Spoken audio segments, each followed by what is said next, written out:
Hey, everyone, and welcome to the College Admissions Process Podcast. I'm your host, John Durante, and thank you so much for joining me today. Today's episode is a little different from the usual. Recently, I had a chance to be interviewed on another podcast called College and Career Clarity with Lisa Marker-Robbins. We covered a lot of ground discussing what I've learned after interviewing over 200 college admissions representatives from schools of all types. And I'm excited to share the conversation with you today because it really captures some of the most important takeaways from speaking with so many experts in the field of college admissions. One of the great things about being part of the podcasting community is that longtime podcasters don't see each other as competitors. Instead, we help each other out by sharing knowledge and collaborating all the time. Since podcasts are on demand, listeners can tune in whenever it's convenient for them. So in that spirit, I'm happy to share this episode from College and Career Clarity with Lisa Marker-Robbins on my podcast. As I continue to learn from my amazing guests, I also enjoy sharing these insights in person with parent groups, school organizations, and at community events. So if you're part of a PTA or any group looking for a speaker to discuss the college admissions process in more depth, I'd love to talk to you about how I can help. I really enjoy connecting with new audiences and offering practical advice that can make a difference. But for now, let's dive into this special episode where I get to be in the hot seat and reflect on all the incredible wisdom shared by college admissions experts over the years. Thank you. Enjoy the show. There are a lot of people that have that feel that you just said in terms of admissions reps being inaccessible. I experienced the total opposite as a parent, and it was very stressful for me and my daughter, which is why I, again, came up with the podcast idea. And so many of them, just about all of them, mention reach out, reach out, reach out. Now, if you're going to reach out, don't reach out to ask a question like, what's your mid 50%? Right? Don't reach out to ask anything that's easily accessible on their website.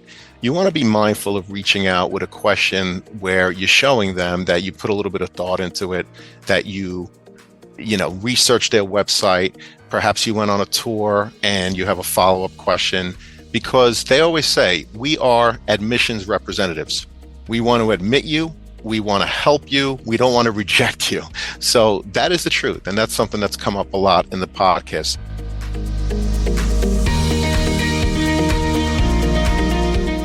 In today's episode, we're delving into the world of college admissions with insights from over 200 college admissions representatives.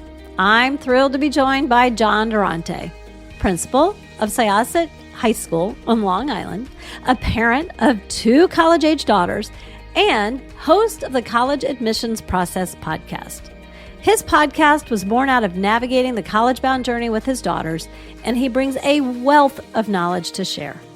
On John's podcast, he's interviewed over 200 college admissions officers, and he has no plans to stop anytime soon.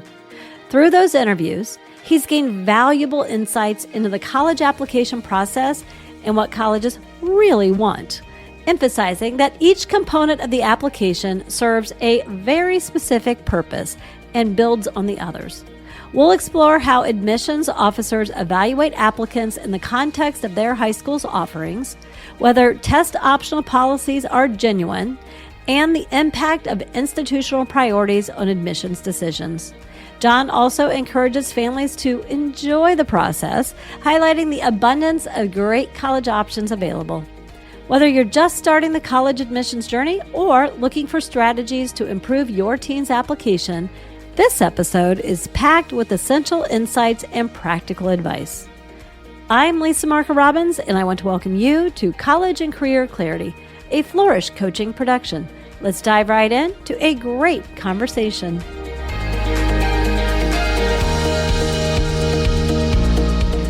John, welcome to the show. It is an honor to have you on. Lisa, thank you so much for having me. And the first thing that I want to say is congratulations to you and your team on College and Career Clarity. I listened to some of your episodes and they're fantastic. So it's an honor and pleasure for me to be here with you today. Wow, thank you so much. You are definitely a trailblazer. You are ahead of me in our podcasting journey. And I have been an avid listener of yours for years. So right back at you. Thank you. I love, it was interesting when I first was listening and I'm thinking, oh, John's a principal. So that's what this is, born out of this podcast. But we're both parents of young adult children. Yes. And what I loved hearing that, like, really your podcast, we should tell everybody the college admissions process podcast where they can listen in all the places and everybody should subscribe and listen. But that was born out of the heart of a father, right? That's right. And not with your principal hat on. And first of all, I love that part of it. And so as you told me that, and I started thinking about, like, okay, we've got the hat of a principal, the heart of a dad, and you have spoken to over 200 college admissions professionals of various roles at different schools. And I thought, okay, let's summarize the insights, because this is the guy that's getting the inside scoop. And so let's talk about it. Like, I'm going to start with, I bet you as you're having these conversations, you're thinking, oh, yes. And I, as a dad, and the parents in my school are thinking the opposite. So what are those common things that you've learned that you're like, okay, first of all, parents, you don't have this one right. What can you correct for us? Well, there were so many things. At first, I do want to just say that, yes, even though I'm the principal of Syosset High School here on Long Island in New York, I did decide to bring the podcast about after helping my two daughters, particularly my youngest one, who had an IEP, an individualized education plan. And the college process was not simple for us. She was not your typical student that performed well academically and everything was hunky-dory. She definitely struggled. I mean, A+ for being social, no question about it. But academically, she, her best years were not in high school. And so I was that parent that tried to help her. And I felt for the first time the real stress that parents feel. And ultimately, my daughter did go where she wanted to be. She's about to enter her senior year. She's doing extremely well. Last year, she told me that it was her best year academically ever, which, to me felt so good. But we came about the idea of the podcast because of the work that I did with her. And the admissions reps was so amazing to me. And I would literally call and ask them, look, here's her profile. Should she even apply? And they were great, each and every one of them. And ultimately, there was a school that she applied early decision. And again, she's going to be a senior there. So because of how awesome the reps were, I decided to bring this podcast idea about where each episode would be me interviewing an admissions rep to talk about their schools, everything that they have to offer in the classrooms and beyond, but also to give insight into their application review process.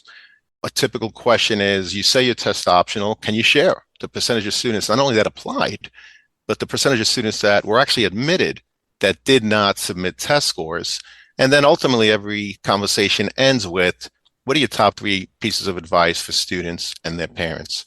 So what have I learned after interviewing over 200 admissions reps and counting? I'm having so much fun, Lisa, that I'm not stopping anytime soon.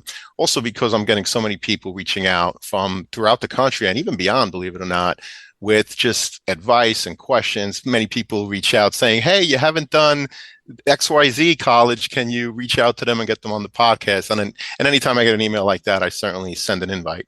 But one of the things that, I learned, I guess, are the controllables, the things that are truly in your control and those things that are not. So in terms of what's in your control, it's very important to look at the application as a marketing package.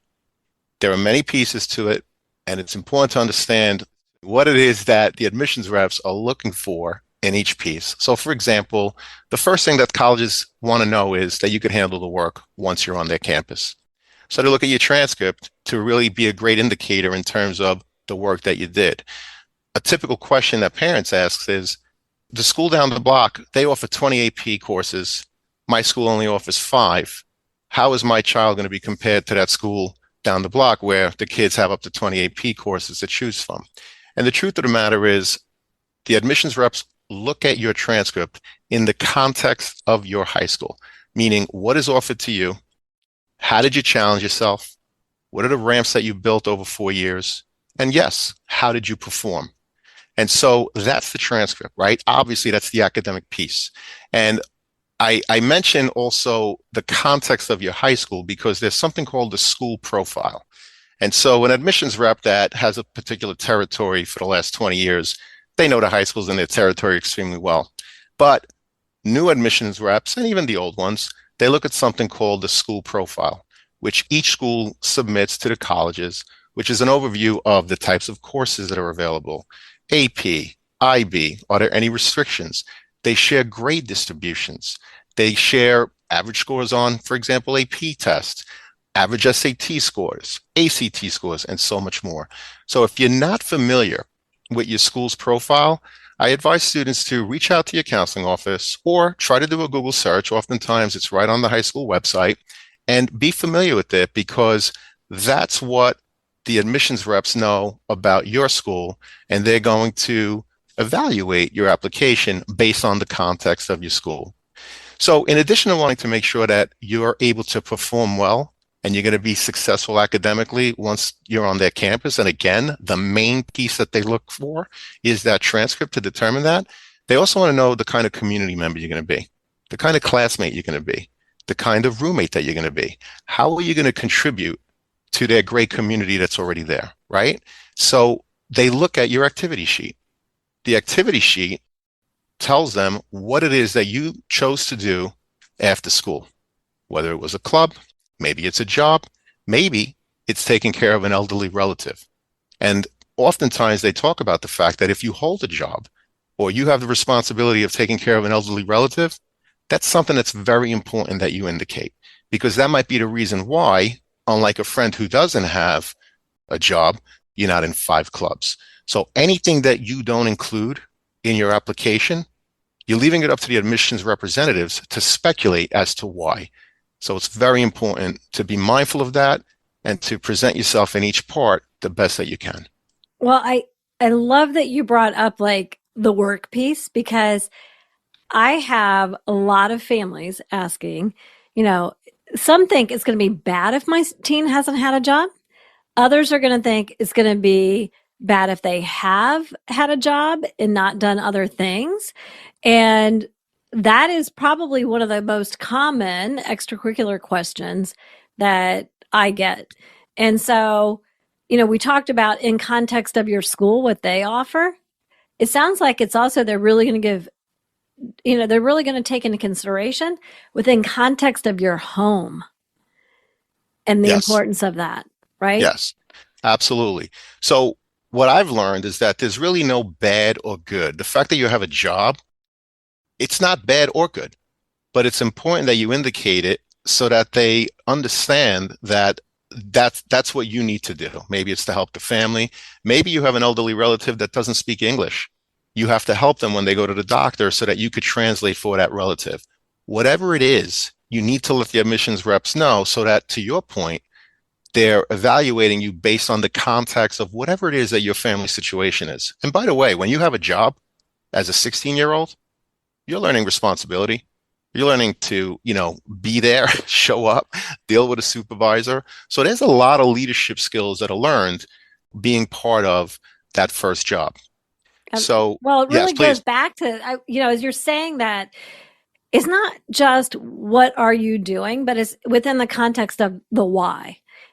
Simon Sinek's got that great book about beginning with why. And so this is like, what is the why? What does it say about yourself? And, as we're talking about things like work, I think I've seen some students make the mistake that when they go into the Common App and they're in that activity section, putting their, 10 extracurriculars that they can put in, they start thinking only in context of like what they're doing at school. So what teams are they on? What clubs are they on? But this brings up the fact that it's anything that you're doing outside of the school hours, outside of the days that you're sitting in academic classes at school. Those are your activities.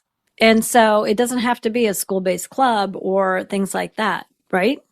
Absolutely. And it's come up in multiple episodes. The two main examples, again, are if a student has a job it's very important that they include that. Or again, if you have to take care of a younger sibling, perhaps, both parents work, you have younger siblings, and you have to be home at 3 o'clock to get your siblings off the bus or pick them up from school or whatever it is. Again, anything that you don't share with the admissions reps, you're leaving it up to them to speculate, which is a mistake. Because if they understand, and I love the way you put it, by the way, Lisa, because we talk about they evaluate the transcript in the context of your high school.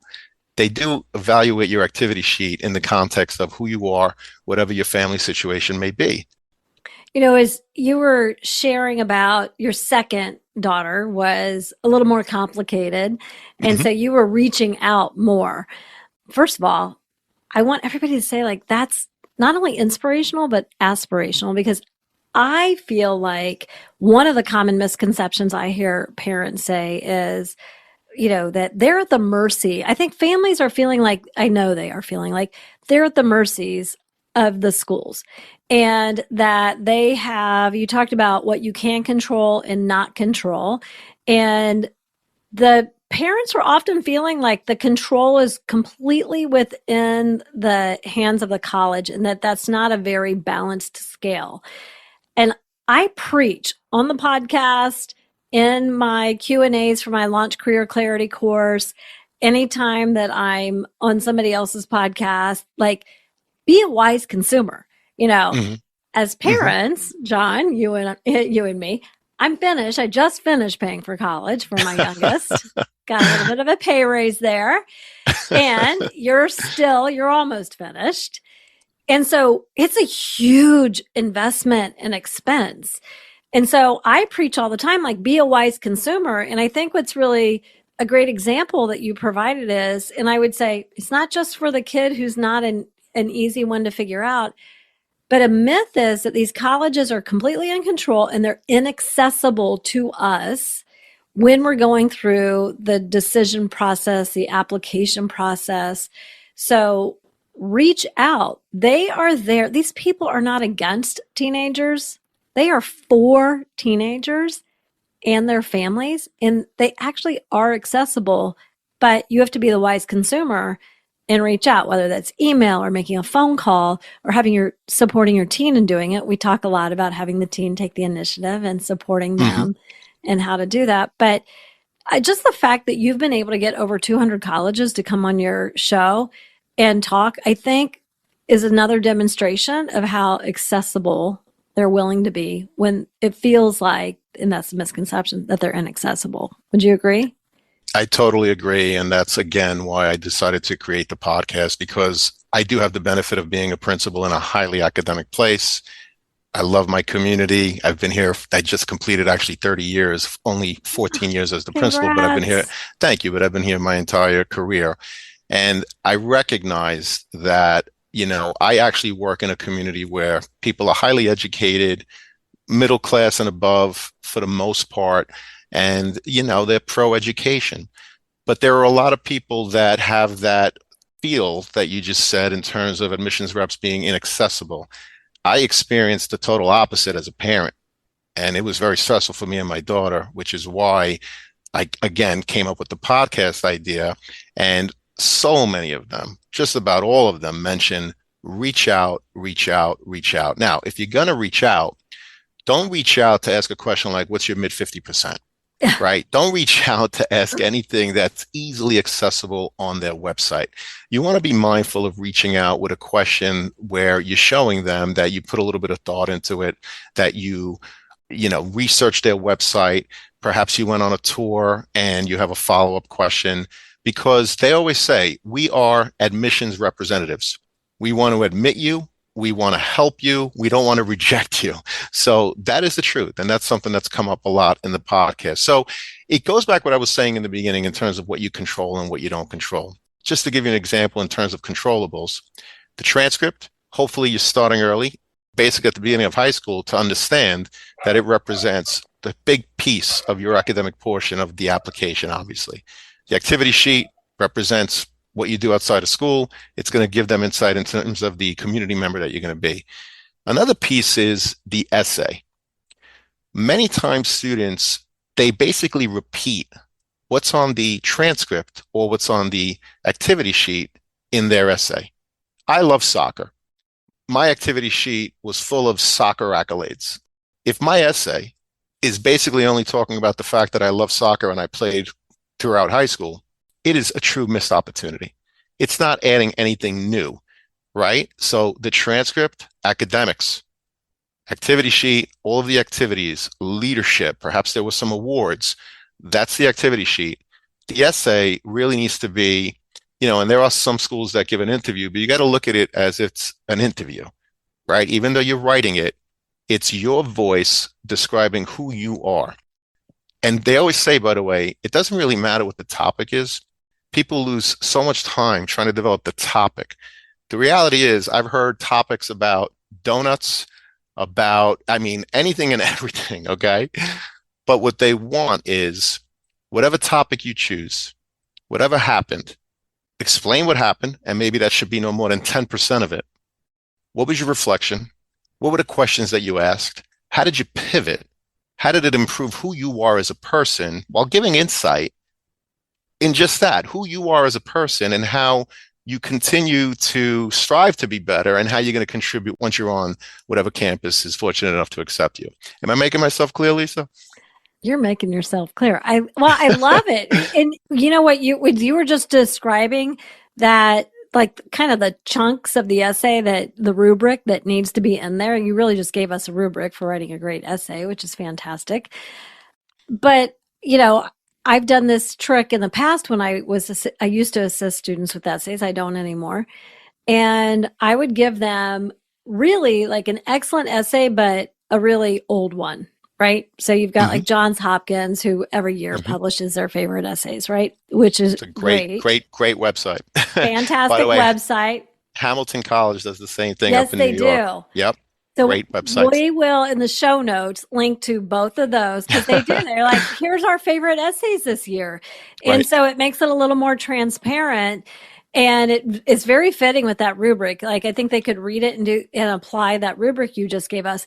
But at the same time, one of the things that, like with the students, as they're thinking about this, I'll take a really old essay and then I'll say, okay, read it. And then I'll give them the current, and they haven't changed for several years now, obviously. Right.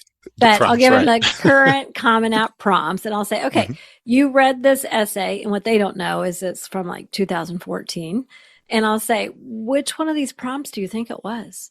And the students will say to me, oh, I think it's number 2, because there's 7 of them right now. So they'll say, I think it's number 2, but it could also be number 5.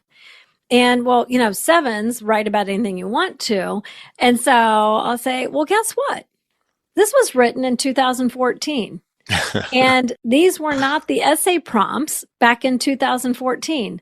So to further reinforce what the great advice that you just gave, John, it's like, write about anything. They just want to get to know you, and it will fit one of the prompts. And by the way, number 7 is basically write whatever you want to write about. Right? Absolutely. And I love that one, because if the first 6, you're not sure, number 7 is, hey, make one up. Whatever prompt you want to talk about, whatever topic you want to talk about. And by the way, I love that you mentioned the prompts, because another thing that comes up a lot is whichever prompt you select, make sure that at the end of the essay, you actually answer the prompt. Because another thing that comes up a lot of times is that students don't answer the prompt, not only in the personal essay, but many times in the supplemental essay, which we could elaborate on, a little later. And if I may, so we talked a little bit about the controllables, and there's a lot of things that are not in our control. So one question that a lot of people, need to understand are the myths and realities of the college admissions process. And I had the great pleasure of meeting Jeff Salingo, who, he's an author, a journalist, well written. He wrote the book, Who Gets In and Why. So I met him at a national conference down in Baltimore last year, and I had the great pleasure of having him on my podcast. And I love what Jeff said in terms of just that, what are the myths? And he talked about controllables and the non-controllables. And the fact is that he said, everyone thinks that the college admissions process is about the kids. And to a certain extent it is.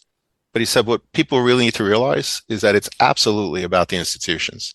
At the end of the day, they have their institutional priorities. And so, for example, institutional priority number one is, what is the freshman class? What is the number of the freshman class that they're looking to admit? I just recently interviewed a school that is on the smaller side. They receive 29,000 applications. This is a very competitive school, by the way. 29,000 applications, and their institutional priority is to accept a freshman class of 2,600. And if you look at those numbers, proportionately, any school could fit into that. You know, there are schools like NYU that receives well over 100,000 applications, but proportionately speaking, it's the same thing. These schools are receiving far more applications than ever, again, because of the test optional nature of the application process, the fact that the common application has really streamlined the process in terms of, you know, it's so easy, Lisa, as you know, to apply to 10 schools, 12 schools with one application, as opposed to, frankly, when you and I were in college, where we were bubbling in with pencil, you know, the circles, and the kids right now are saying, what are you talking about? But, you know, it's definitely a lot more streamlined. Well, as you were saying that, I had Andy Borst when he's at Georgia now in enrollment, but when he was director, I interviewed Andy. Andy was okay, on. Okay, he's been on my podcast too. He's awesome. So generous and so transparent. Like, he was great. He amazes me. But to your point of giving those numbers, we were talking about admission by major, which UIUC is a direct admit to major. And we've done a deep dive study on the 50 state flagships on this particular topic. But he was saying, you know, for impacted majors, which are those majors that are the most popular or in demand, whether that's universally or by particular campus, you know, he shared that for computer science, which for them is only at UIUC was only a 6% admit rate, where the university overall was closer to 50%. Mm-hmm. He made the point of, there's so many good kids we could fill with kids who could be successful in that major. We could fill many freshman classes over and over and over and over. And so that just fits into that is not something that you can influence or control. There's many great kids getting rejected. It's not personal, but it's still going to feel personal. It definitely is going to still feel personal. And that's another question that comes up often. It's about the first, let's say, 20% of the students that get rejected, right? If you could ever determine who those kids are, how different would their profiles be compared to the students that were actually admitted? And the answer is not very different at all. You know, there are schools where I remember years ago at a faculty meeting, a representative from Yale University actually spoke to my faculty about writing a college recommendation letter, speaking to, you know, high school teachers. And what he said was, A+ average, perfect SAT score, captain of the soccer team, president of the senior class. He said, in general, for a school like Yale University, that's pretty much the profile of everyone that we get. Yeah. And so what we look for is, what he said is, we need to know from you, teachers, when you write about them, you know, if this is a kid that when they enter the room, they light it up, we need to know about it.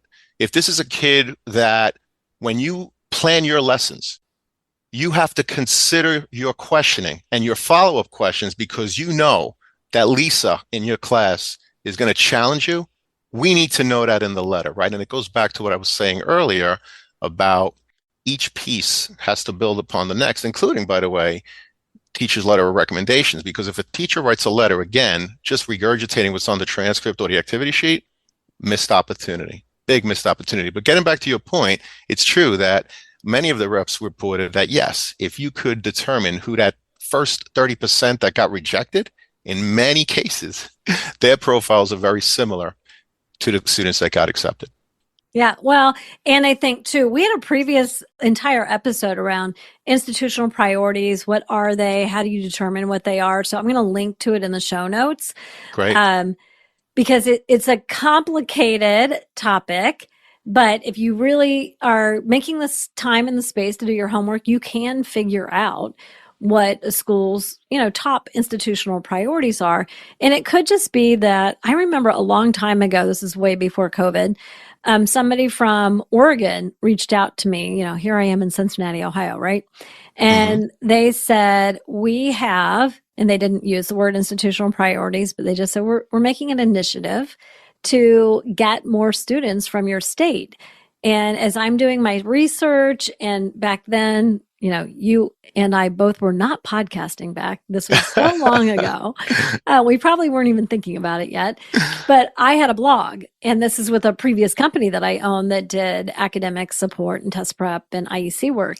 And she said, every time I'm like Googling stuff, Ohio, Cincinnati, she said, your name keeps coming up, things that you've spoken at, blogs that you've written. And she said, do you know of any local college fairs that you could connect me with?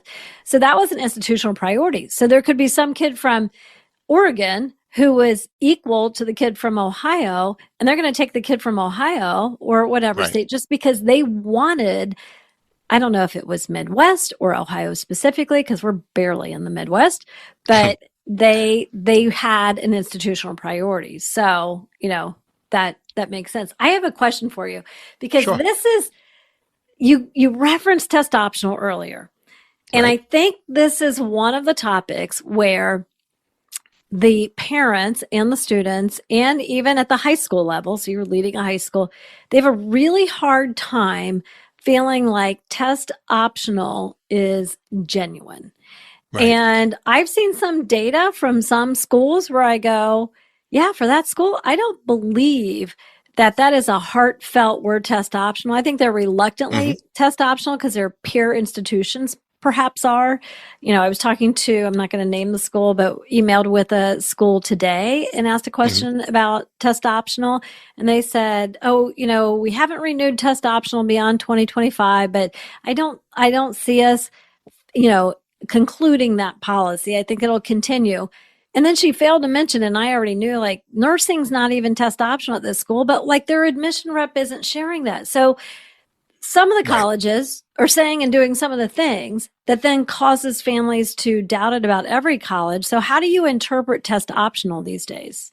So a couple of things on that. First of all, you always have to check the college's website for the latest information, but you also need to know what to look for. So to your point, there are many schools that are test optional. However, if you're applying to a more rigorous major, such as you mentioned, nursing, engineering, you might have to apply with tests for the specific major. I believe it was Syracuse University when I interviewed them. That's one example where it came up in that conversation. So if a school reports saying that they're test optional, they are in fact test optional. A typical question that I ask my reps when I interview them is, so you say you're test optional, can you share not only the percentage of students that supplied an application without test, but that were actually admitted that did not submit their test scores? And I will say for the vast majority of the schools that I interview that are in fact test optional, it's a 50-50 split. Now, a couple of things about that. I absolutely would always recommend take a practice SAT, take a practice ACT, prepare for the test. If you can afford a tutor, fantastic. If you could, take a course, fantastic. Prepare, do the best that you can. Look at the mid 50%. If your test score represents who you are as a test taker, helps your overall application in terms of who you are academically, submit that score. If it doesn't, and the school says it's test optional, then it's fine. Now, I'm not talking about the Dartmouths of the world, right, that went back to requiring it, and that's fine, and they have their reasons. They basically feel that, look, it levels the playing field. We're getting applications from people all over the world, including, in the United States and beyond. So that's a standardized test that helps us kind of level the playing field and see, the differences between applicants academically. That's fine. But if a school says that they're test optional, you have to believe them. And by the way, it's not taboo to ask the question, could you share what's the percentage of students that were admitted that didn't submit their test score?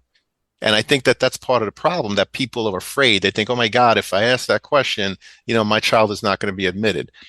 Not true. If that were true, I wouldn't have over 200 podcast episodes with admissions reps and so many more on the schedule ready to be recorded. The other thing I want to talk about is the mid 50% nowadays is obviously skewed, meaning that if you look at the mid 50% from, let's say, 10 years ago, where not too many schools were test optional, those numbers are probably lower than what they are today. Mhm. And that's because people just need to be mindful of the fact that the only people that are submitting test scores are obviously people that are performing extremely well. So if there's a particular school that you're looking at that says they're test optional and they report that it's a 50-50 split in terms of the percentage that are in test optional or not, you have to believe it. And you have to be mindful of the fact that the numbers are skewed because, again, only the high scorers are submitting, which represents what that 50% is. So I think that if you understand all of this, and yes, you have to trust, yes, you have to understand that there are things that you control in the process, and absolutely, there are those institutional priorities that you don't control.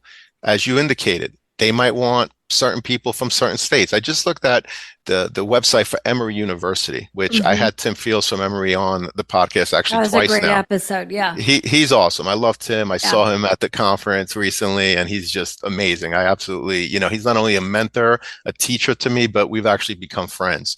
But if you look at the Emory website, there's actually a map of the United States, and it gives you the percentages from each corner of the country, if you will, in terms of the representative freshman class. And it's pretty evenly distributed.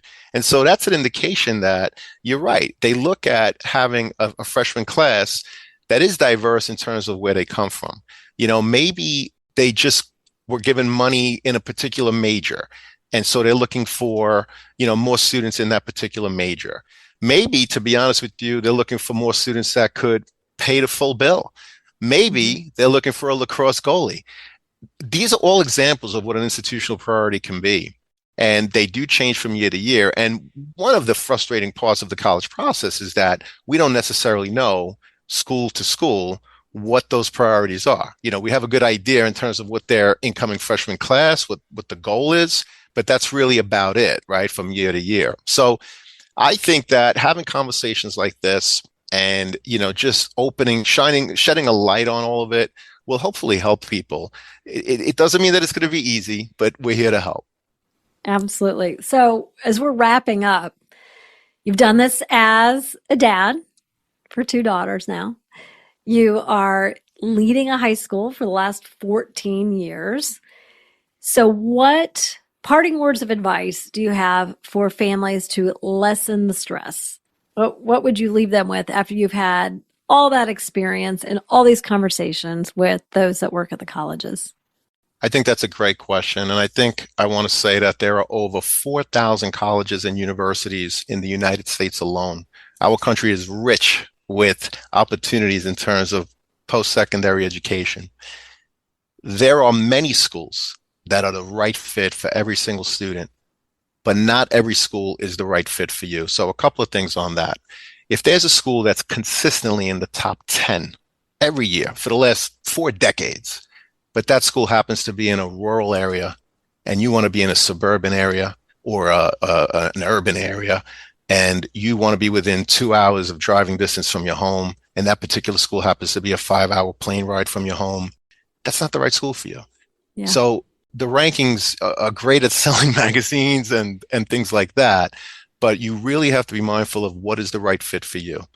Not where a family member went, not where your best friend is going. What's the right fit for you? And I also want to say that if you're going to limit your list and apply to schools where, for example, their admissions rate is, let's say, 15% or less, right? And we know which schools they are.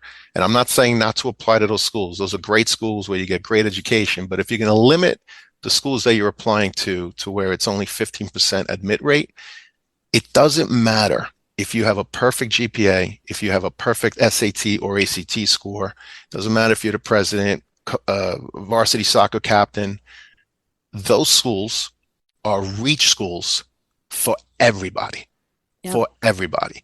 Because to your point earlier, and what we talked about, the first 30% at schools like that in particular that get rejected, their profiles are no different than the students that were admitted.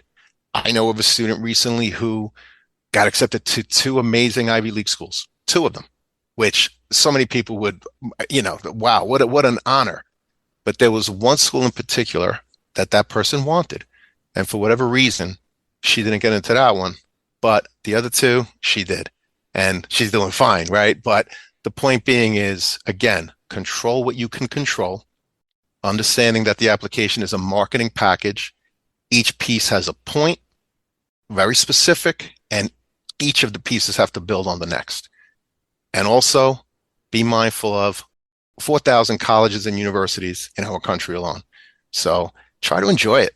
Try to enjoy it. I did. Something for everyone. There's definitely something for everyone, and enjoy it. I remember visiting colleges with my daughters. It was fun. We went on tours.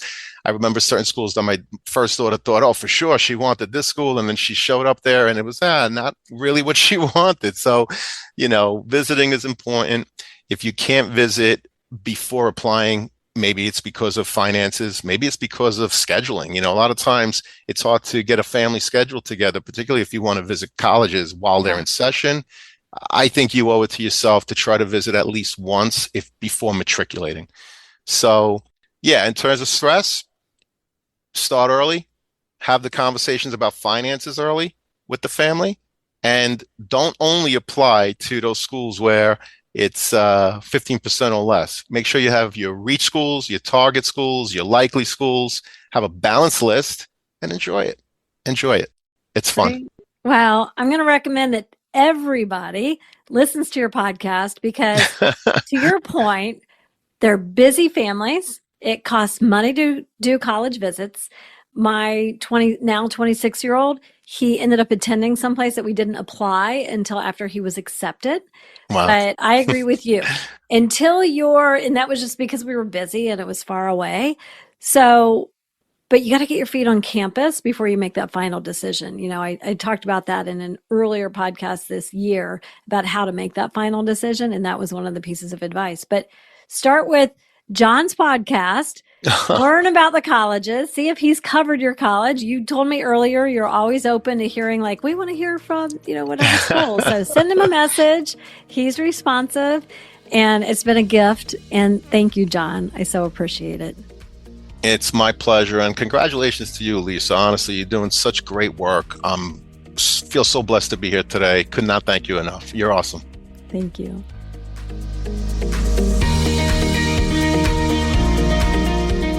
Thank you to John Durante for sharing his incredible insights from interviewing over 200 college admissions representatives. I hope our discussion has provided you with a deeper understanding of college admissions process and how to approach it with confidence.